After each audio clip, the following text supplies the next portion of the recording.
Hello friends, welcome to my channel.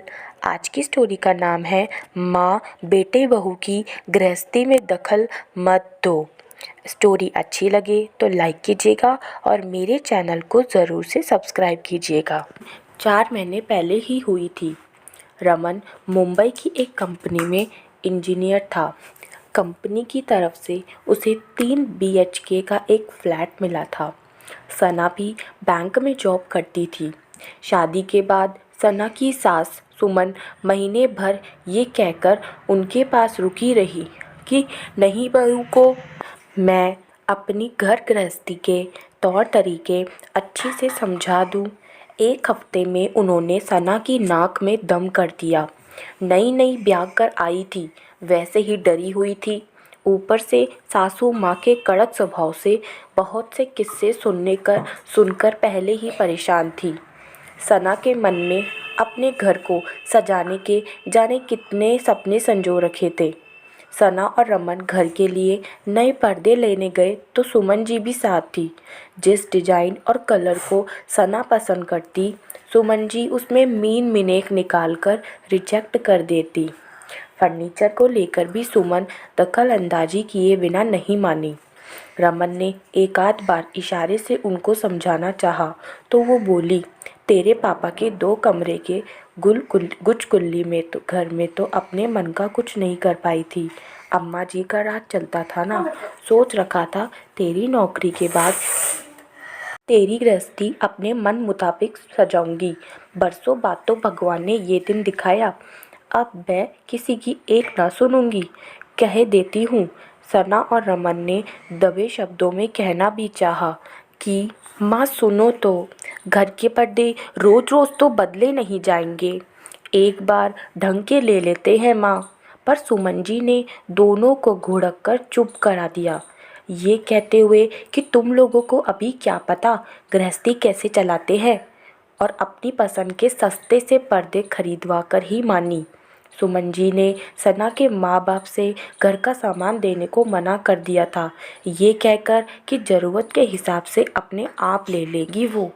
ज़रूरत के बर्तन खरीदने की बात हुई तो सुमन जी फिर दखल देते हुए बोली, बहुत ज़्यादा बर्तनों का क्या करोगी, ज़्यादा होंगे तो काम वाली चोरी चकारी कर उठा ले जाएगी और तुम्हें पता भी नहीं चलेगा।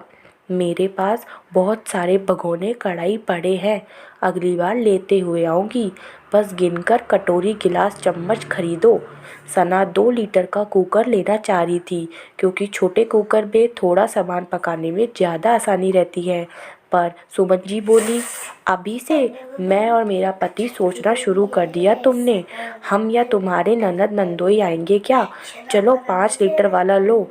सना ने कोरेल का बोन चाइना का डिनर सेट पसंद किया, पर सुमन जी दुकानदार से बोली, भैया मेल्मो वियर का दिखाओ। फिर सना और रमन से बोली, तुम लोगों को काम वालियों का नहीं पता, इतना हवर तबड़ में काम करती है, रोज कुछ ना कुछ तोड़कर रख देगी। सना तो बर्तन धोने से रही, कुछ ही दिनों में किसी का कप बचेगा, किसी की प्लेट। मेल्मो वियर ले लो, टूटने फूटने का झंझट नहीं रहेगा। सुमन जी की हर चीज़ में दखल देने के कारण से सना का मूड खराब हो गया। रमन को बुरा लगा पर सुमन के क्लेश के कारण चुप हो गया। खैर 1 महीने अपनी दखल अंदाजी से सना के नाक में दम करके सुमन जी बड़ी मुश्किल से वापस अपने घर आ गई, वरना उनका तो कहना था, इतने इंतज़ार के बाद बड़ी मुश्किल से भगवान ने मुझे ये दिन दिखाया कि बहू से सेवा करवा सकूं, इस मौके को मैं कैसे छोड़ दूं। ब्याह के बाद सना और रमन ने 2-4 दिन के लिए हिल स्टेशन पर जाने का प्रोग्राम बनाया। रमन को बड़ी मुश्किल से छुट्टी मिली थी। सुमन जी को पता चला तो उन्होंने फौरन फरमान जारी किया, कोई ज़रूरत ना है हिल विल स्टेशन जाने की, छुट्टी मिली है तो घर आओ, अभी पूरी ज़िंदगी पड़ी है अकेले घूमने को, कुछ दिन बहू आकर हमारी सेवा करेगी तो कमज़ोर ना हो जाएगी। मरते क्या क्या ना करते। बेचारे रमन और सना मम्मी जी की खिदमत करने पहुंच गए। होली पर रमन के माँ बाप का फिर मुंबई जाने का प्रोग्राम बन गया। रास्ते भर सुमन जी सोचती रही, नौकरी तुम्हें ठगी, बहू क्या ढंग से घर रखती होगी। मुझे जाकर सब संभालना होगा। मुंबई पहुंचकर सना का साफ सुथरा और कनीने से रखा घर देखकर रमन के पिता सुरेश जी तो बहुत खुश हुए, पर सुमन जी बिना नुस्ख निकाले अपनी आदत से बाज नहीं आई। कभी चाय ठंडी है, कभी सब्जी में नमक कम, तो कभी दाल पतली या रोटी मोटी है कहकर सना को हमेशा टोकती रहती। वह सना को खुश नहीं देख सकती। सना को 10 बजे ऑफिस जाना रहता। उसने एक काम वाली बाई रखी थी जो सुबह 6 बजे आकर घर की सफाई, बर्तन और खाना बना देती। नाश्ता करके रमन और टीना टिफ़िन भी ले जाते। सना उसे सुबह चाय और नाश्ता दे देती। वह आराम से काम करती। सना को भी उसके रहने से बहुत सुविधा थी। सना का रोज मेड को नाश्ता कराना सुमन जी को एक आँख नहीं भाता था। वे रोज सना को टोकती, अरे अपने घर से ही तो आती है, घर से चाय पी के चला करे, दूध और पत्ती मुफ्त की ना आती। मेरे बेटे की मेहनत की कमाई काम वालों पर लुटा रही हो। क्या ज़रूरत है खाना बनवाने के लिए पैसे खर्चने की। 2 आदमियों का खाना ही कितना होता जो तुम खुद ना बना सको। हमारे ज़माने में तो 10-10 लोगों को खाना यूं ही मिनटों में चुटकी बजाते ही बन जाया करे था। आजकल की लड़कियां तो हाथ हिलाना ही नहीं चाहती। सुमन जी को धोबी मेहरी सब अखरने लगे। होली पर सना की कामवाली ने खूब अच्छी तरह त्योहार का खाना, गुजिया वगैरह सना के साथ मिलकर बनवाया। सना मेड के लिए नई साड़ी लाई थी।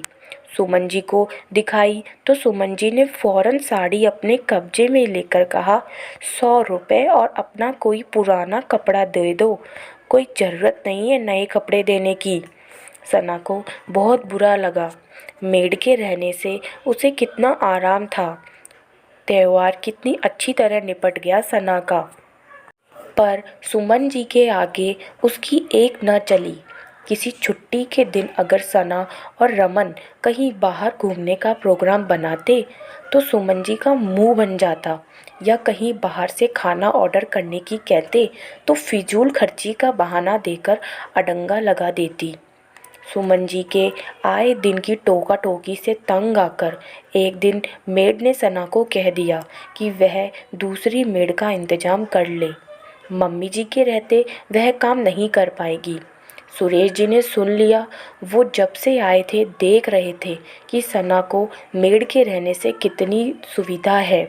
सुरेश जी ने देखा कि पानी अब सर से ऊपर जा रहा है। सुमन जी की रोज रोज की चिक का असर रमन और सना की सोने सी गृहस्थी पर पड़ रहा है।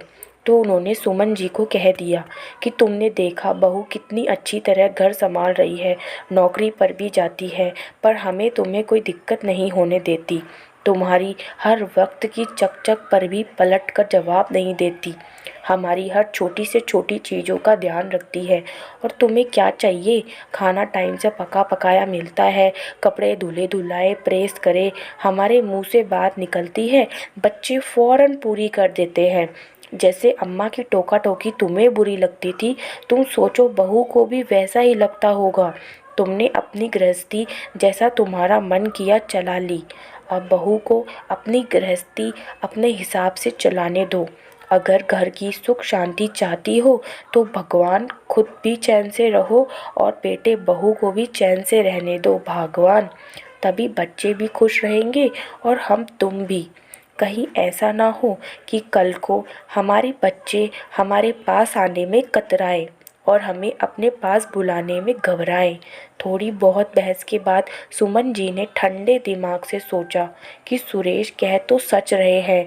अम्मा जब उन्हें टोकती थी तो उन्हें कितनी घुटन होती थी। अम्मा का साथ रहना उन्हें एक पल भी सुहाता नहीं था। हे राम, बहू भी तो ऐसा ही हमारे बारे में सोचती होगी। बुढ़ापे में 2 रोटी का भी सुख न मिलेगा। कौन करेगा अगर बीमार हो गए तो। बहू बेटा इतना ख्याल रख रहे हैं तो वे हर चीज़ में दखल क्यों दे। शुक्र है भगवान का कि सुमन जी को जल्दी ही सद्बुद्धि आ गई। जब बहू ने कहा, आप दोनों वहाँ अकेले क्यों पड़े हैं, यहाँ आ जाइए, हम सब साथ रहेंगे। सुनकर सुमन जी खुशी से फूल ही नहीं समाई। दोस्तों, दो पीढ़ियों के तौर तरीके अलग अलग होते हैं। बड़े बुजुर्गों को अपना बड़प्पन और बच्चों को बड़ों का सम्मान बनाए रखना चाहिए, तभी घर में सुख और शांति बनी रह सकती है। बड़ों को अपने विचार अपने तक सीमित रखने चाहिए, बच्चों पर थोपने नहीं चाहिए और ना ही अपने समय से तुलना करनी चाहिए। मुझे उम्मीद है आप भी मेरी इस कहानी से सहमत होंगे। तो दोस्तों, आपको मेरी आज की कहानी कैसी लगी, आप मुझे कमेंट करके ज़रूर बताइएगा। और अगर अभी तक आपने मेरे चैनल को सब्सक्राइब नहीं किया है तो चैनल को ज़रूर से सब्सक्राइब कीजिएगा, ताकि आपको आने वाली हर कहानी की लेटेस्ट अपडेट मिलती रहे। तो मिलते हैं नेक्स्ट स्टोरी में।